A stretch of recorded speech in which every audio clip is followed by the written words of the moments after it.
Hey, I want to show you the perfect symbol of how far Korean culture spread all over the world. This building behind me is the old headquarters of the hit K-pop band BTS. Scrawled all over these walls are messages from fans.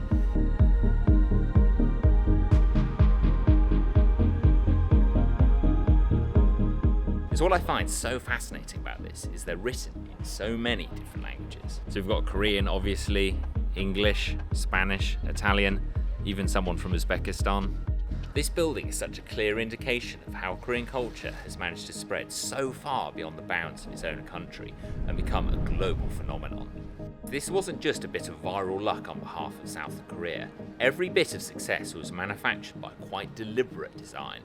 But the thing is though, that decades ago, South Korea wasn't so indistinguishable from the North, having lived through decades of a dictatorship that harshly suppressed media and culture.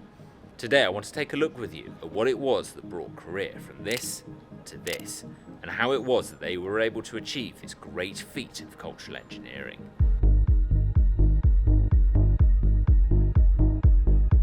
Our story starts in the aftermath of the Korean War. If you want to know some more about the war, then I'll link to my last video in the description below. After the war and the division of Korea, the country fell under the leadership of dictator and military strongman Park Chung-hee. The South Korean economy at this point was in a period of almost complete stagnation. In order to try and break the country out of this cycle of poverty, Park invested heavily in industry, leaving the entertainment sector not just ignored, but also heavily regulated. In 1979, Park Chung-hee was assassinated, but his regime of censorship lived on for another decade. But in 1996, after a pivotal report to then-President Kim Jong-sam, South Korea U-turned on the remainder of their strict censorship laws. They passed several pieces of legislation and reformed their Ministry of Culture with the express purpose of promoting Korean culture around the world. So this was the plan, and then in 2012 something would happen that would change the trajectory of Korean culture forever. God, stop that, Jesus, I don't want to get a copyright struck. Anyway, in 2012, the surprise hit Gangnam Style went stupidly viral, becoming the first video ever on YouTube to get over 1 billion views. From here, Korean culture only went from strength to strength. A year later, the insanely popular band BTS debuted, and in 2020, Parasite went on to become the first ever non-English language winner of Best Picture at the Oscars. Seriously, it's an amazing film, go watch it. Wait, not now, after this video. So that, in brief, is the chain of events that brought Korean culture to the insane heights that it's at today. There's actually a name for this phenomenon, and it's known as Hallyu, which literally translates to the Korean wave. Hallyu incorporates everything from K-beauty to e-sports to K-pop. Each one of these could be a video in its own right, but since exploring Seoul and diving deep into its K-pop scene, I've learnt what a complex and interesting world it is, and that's what I want to tell you about today. Welcome to my world, all the money 나도 반겨말아 걸어 내게 맡겨 결국 모든 것이 바꿔야 해가 뜨고 눈을 감아 엉켜버린 사이코 같은 패턴에 눈이 돌아 몇 년 동안 사이코. Where I'm walking right now is called K-Star Road, and it's basically Korea's answer to Hollywood's Hall of Fame. All along the road there are these bear idols dedicated to different K-pop bands. Here's one for Shinee. So what would it take to get your own idol? Well, one of the things that struck me about K-pop is how insanely manufactured its creation process is.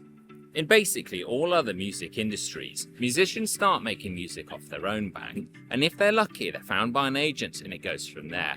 But the average K-star isn't found, they're made, with the 4 big producers acting more like product designers than agents. The path to becoming a K-star often goes through 3 distinct phases. Labels will often conduct wide-reaching, televised auditions to find new talent. In 2012, 4% of the entire South Korean population applied for the competition Superstar K.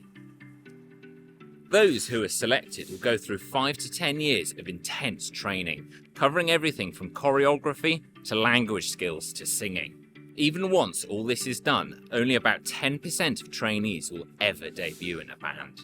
It's an incredibly grueling process, and applicants often find themselves signing into decades-long so-called slave contracts, governing everything from their weight to their ability to talk about their love lives in public. Although, to be fair, in recent years some of the backlash against this has led to Korea's Fair Trade Commission to take some steps towards reform. Whether or not you agree with this process, all this preparation makes K-pop bands incredibly well-oiled machines, built from the ground up with international appeal in mind, which is why they're able to sell so well into foreign markets. This goes as deep as their names, which are almost always anacronyms, eliminating any need for translation. Although it does sometimes make them sound like knockoff Amazon products. If you look at the band 17, you'll see another way that K-pop is able to succeed around the world. The band, made up of 13 members, for some reason, has 2 members there exclusively to sing in Mandarin. On top of this, they will frequently release 2 versions of the same music video for each market, both with English sprinkled in throughout.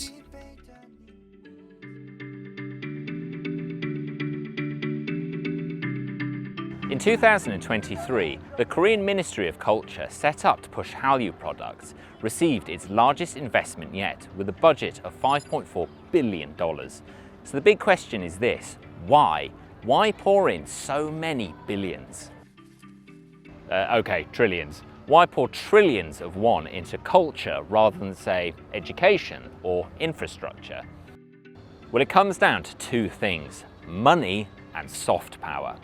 You might remember that I said at the beginning of this that there was a report which changed the government's attitude towards culture. That report famously remarked that the film Jurassic Park made more money than the sale of 1.5 million Hyundai cars, the pride of Korea at the time. Profit finds a way.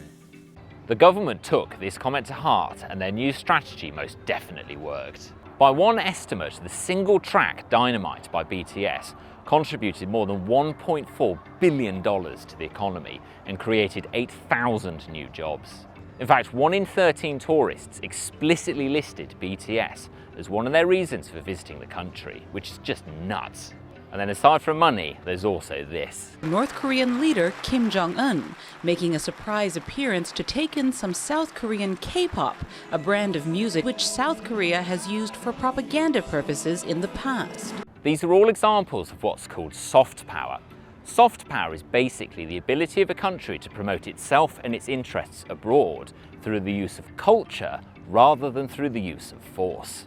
When I think of soft power, the main country which comes to mind is America. I mean, okay, they're not adverse to a bit of hard power as well. But nonetheless, American culture is everywhere. Just think, for example, of the last Avengers movie. That film was shown in theatres in almost every country on the planet and grossed more than $2.8 billion. That's more than the GDP of some small countries. Just think of the cultural influence that gives America. South Korea's cultural dominance has given them many opportunities to promote their interests abroad. In 2018, 160 K-pop singers performed at a concert in Pyongyang, North Korea. This helped to ease relations before talks, which led to Kim Jong-un being the first North Korean leader to set foot in the South since the end of the Korean War. You know, this whole project has got me thinking about a couple of things. Governments around the world tend to dismiss art as a luxury rather than something with its own economic potential. But it's what's gone on here in Korea over the last 30 years has proven that thoroughly wrong. But aside from the economics and the politics, it's also shown the tremendous value in art and culture in and of its own right. K-pop has moved outside of the borders of Korea and is a phenomenon enjoyed by millions of fans right the way across the world.